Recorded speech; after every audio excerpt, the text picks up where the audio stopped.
Duck, duck, goose found a pussy in a dollar bin. Hello, welcome to another video. So, I've been working so hard. What I've got going on right now is I just got done pressure testing the propane system, right? So that's where the house gets its cooking fuel. And that'll be the only propane. So it comes out there.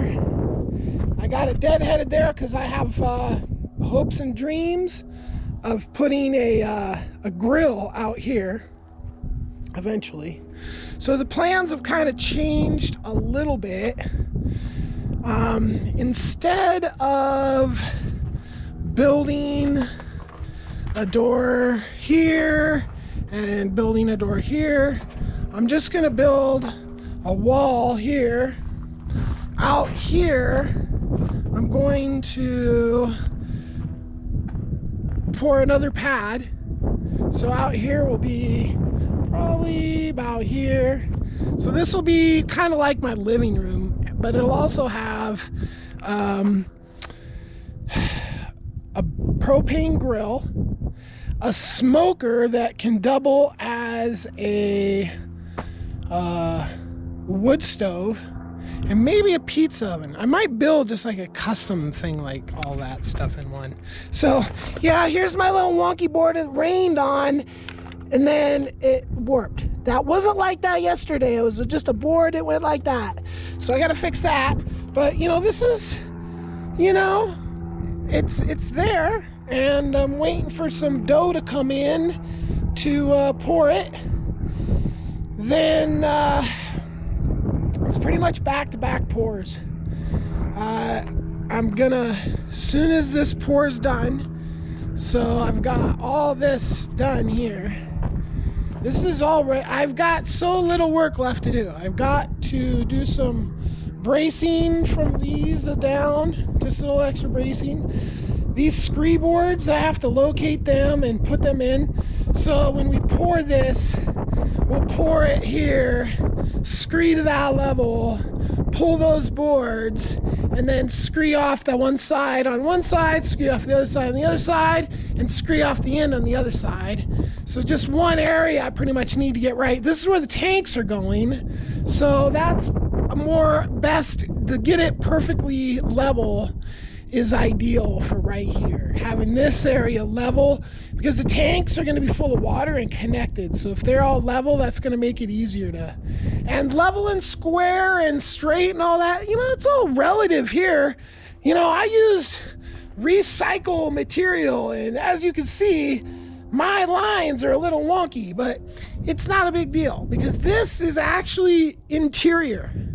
This is actually interior. So this here will be my experimental sewage treatment plant. So there'll be a staircase here poured in concrete, and then there'll be a ditch here about 4 feet, 4 or 5 foot, a little bit. The height of this, this is going to come over to about here, right? So this is going to be one end of the trench, right about there. So then there's going to be concrete that's poured up to there to connect this. You see how I drill the things in there? That's how you connect the concrete. All this stuff here is all, you can see that is all connected in there really good. So all this gets connected, right? So then there'll be a little bit of concrete here that is connected to this retaining wall that goes down 4 to 5 feet. And then so the total depth will be 5 feet. From the top of this here down to the bottom down there, 5 feet. And that'll go to about here, okay? So then that then gets the sewage treatment plant, and really I can't do much but get all this in, because to have running water, it's kind of an all or nothing system, you know? Like, I mean, there's like Yeah, it's just take my word for it. In this situation, it's all or none. I have to have the tanks full of water, the pumps, the heaters, the sewage treatment plant installed. Like, all this stuff has to be all there put together before any of it will work, right? And then to get all that to that point, I have to get this ditch dug, pour the concrete, and get all that in. Then get those tanks in there. So, you know, a couple big expensive tanks need to go in there.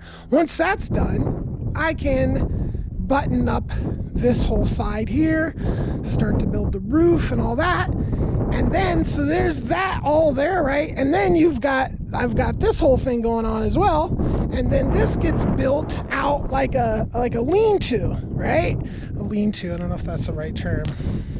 But this is gonna be at an angle to cover up all this that's gonna come up here. And what that's gonna give me is it's gonna give me a giant area right here for a solar hot water heater. So this whole area is gonna be a solar hot water heater that'll plumb right into everything. So, and probably use that almost exclusively, you know, most of the year, I think, right? I'll have to drain it, I think, for winter when it gets too cold. But other than that, so there's going to be that. And then I go down here and I've got the same, you know, more roof at this angle, and that's going to be where I put a huge array of solar panels, right? So getting multiple uses out of everything. And what that'll do, putting this down in the ground and building a big roof up and connecting this all, will just insulate really the one living area in this whole situation is here. I mean, I'll have this little area out here, but there's no, I mean, the climate controls for it are going to be a wood stove. So I'll be able to warm it up. I won't be able to cool it. I won't be able, you know, that'll be it for this whole area. But, you know, this is going to have like a couch, maybe I've got a big ass TV, surround sound, all this crazy stuff in there that I could just put out here. And it would be super nice just to have that kind of stuff and just a little more room, you know. This is great for now, but as I build this all out, then this will make it super awesome. It'll give me a little spot where I can cook more variety stuff, you know, like a gas grill where you go outside. But see, it's not going to be outside. You know, there's going to be an entrance to go down in there, just access, not like it's going to be, you know, there might be a good storage or something like in there as well. I'm not quite sure. There shouldn't be any smell at all. So this will actually this area here will actually come out to like here, but there'll be a door here. But so this is going to be a nice size. I mean, it's like probably, you know, maybe even 2 times the square footage of this, just right here, but completely enclosed, not like a patio or anything like that, because really, I mean, it's just so brutal out here. Like, the wind is, you know, just ripping up dirt, bringing in dust devils that are like little mini tornadoes. So to have stuff outside is to have it covered in dirt and, you know, being just, you know, thrashed by the elements, you know, but having, you know, eventually, you know, because, you know, first I'll have my stove inside. Oh, won't that be nice? A stove inside. You know, like I've been using this turkey deep frying. This is what I've done all my cooking on and boiled all my water on for months, right? And that's going to be nice to not have to do that anymore. But I mean, it's what it is. I have to. That's what I have to do until I have a stove. I spent all day today putting in this. Or actually, excuse me, testing. I had been putting this this propane system for a while, right? I've never put in any black pipe, anything like this before. This is the first time. So, you know, it's just a learning curve. And to be honest though, I didn't watch any videos on it, which is super rare. Like everything, even stuff I've done before, I'll watch videos on just to see if there's like some new ways to do it, right? But anyway, I put this whole thing together, and I've been putting it together for probably like a month, because I just work on it a little bit at a time. Think about, which way stuff's going to go, because you're kind of limited. You only have like 2 different ways. You can either go 45 degrees or you can go 90 degrees, right? So, and I did have to go get some more pipe. My original calculations weren't correct. So I had to get, like, on a couple occasions, I think. And actually, I got this whole other different stuff the first go around. I got this plastic pipe stuff that when I got it and I took the directions out, it says, do not encase in concrete. So I took it back. This stuff was actually cheaper, so, no big deal. But it is a lot of work, seriously. And so today, pressure testing it, and of course, like, right there, at the middle of the whole system, I had a leak. And I had to take apart everything that way and pull it all out and retest it and then get it all back together and then retest it again. And it works perfectly. So I am safe. That was something that I was a little critical about. I'm not trying to have any leaky propane that's going to explode. I mean, I just went through that whole thing. And, I'm trying to avoid fire, right? Like all this structure that is built from here over is all going to be steel. The only wood is just what's here, right? And this is already wood, so there's nothing really I could do about that. But what I can do about it is I can cover it all in fireproof materials. So the outside will all be covered with steel siding, and the inside will all be covered with sheetrock. And then there'll be insulation, right? And this will all be wood over there. This whole area will be, the steel, this will be a steel wall here. And this is going to be the entry door. There's just going to be an entry door, and then over there I'm going to put a back door. So there'll just be 2 doors. I was thinking about putting a door up here, but that's just basically where the elements are just pounding nonstop. So, I mean, a door like this is just getting hammered and it is just nasty. I look at that and I'm like, no. If I put a door here, this is blocked by like rarely does storms come from that way, but just recessing it and putting a little thing clean. I got to clean up all this anyway. So when I'm doing all that, putting the door in there, bam, it'll be very nice. Okay, so then I've pulled out all the rocks. I've got them over here soaking, right, cleaning them up. That will do this whole bottom here with colorful rocks, mortared. The doors are gonna come off. So this door will come off. That all 4 of the shipping container doors are being removed. These little things are gotta be ground off, cut off, whatever. And so this will be like a hallway, right? So you'll come into the house, and right over here there'll be giant tanks of water, pump, pressure tank, hot water heater, and I don't know, there might be like, I might use this to like park some tools and stuff like that, right? And then in here I'll have the freezer, move the freezer out of there, put it in here. But in here, you don't know if you see, this will just be washer. This will be washer, dryer, furnace. Oh, yeah, this is what I'm working on too.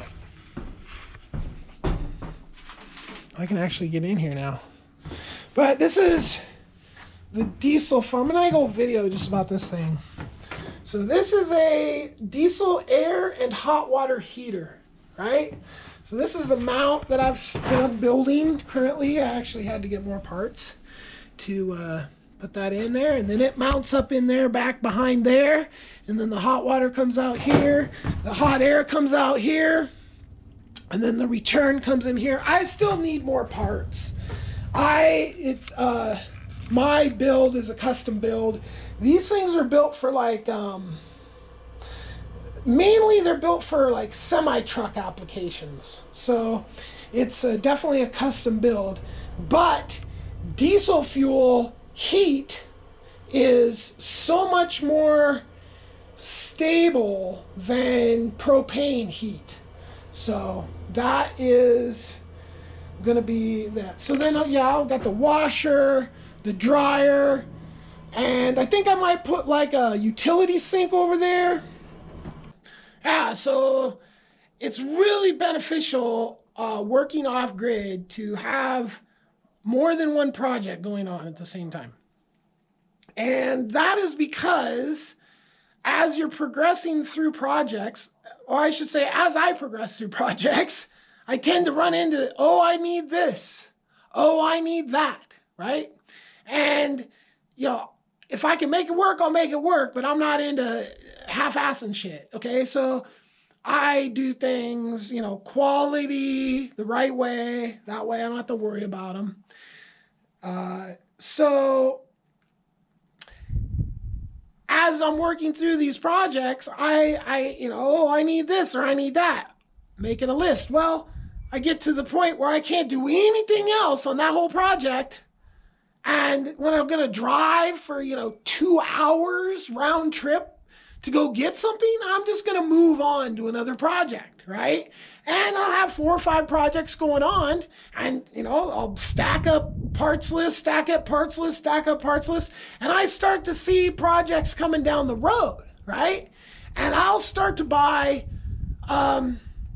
parts for these big projects coming down the road, and I'll order up a big, you know, like lighting or you know, wiring or whatever the project may be. I'll order it up and it'll come and I'll look at it and I'll go, okay, this and that. Now I've got some temporary wiring going on in there because wiring is typically one of the things you do later on in the process, right? But, you know, I'm just getting things going. Yeah, so that was a project that I just really wanted to get to because it just was so much fun. Looking like how, man, look at this, watch. Yeah, look at that. Look at it, it's on remote. These are computer fans, right? So this is all 12 volt stuff, except for the control for these is actually 5 volt. So I have a little teeny 12 volt to 5 volt converter up there. And don't judge my wiring, because like I just said, this is all just temporary. I just got the stuff in there quickly just to get it in there and see if I could get it to work, and it was fun. So anyway, but I haven't been running this stuff because the smoke was so bad. I was running it all the time. And now all the blades are covered in smoke. Now, the one thing the remote does not do, the only thing it'll do is turn the lights on and off. Or, yeah, that's all. I can't turn the fans off because I didn't put a switch in there because I didn't know how much the fan would do. So they're computer fans, so if they're getting power, they're on all the time. I got to put them on a switch. I have to unplug them to work them now. But the 5 volt runs the LED and stuff. And one of them's already buggered. This one, like one of the lights never goes out, so I can't leave that one on and like sleep. Because literally like this little LED that just won't go off anymore can light up so much. It's just insane. So, all right, that's it. Thanks for watching the video. Like and subscribe. Peace.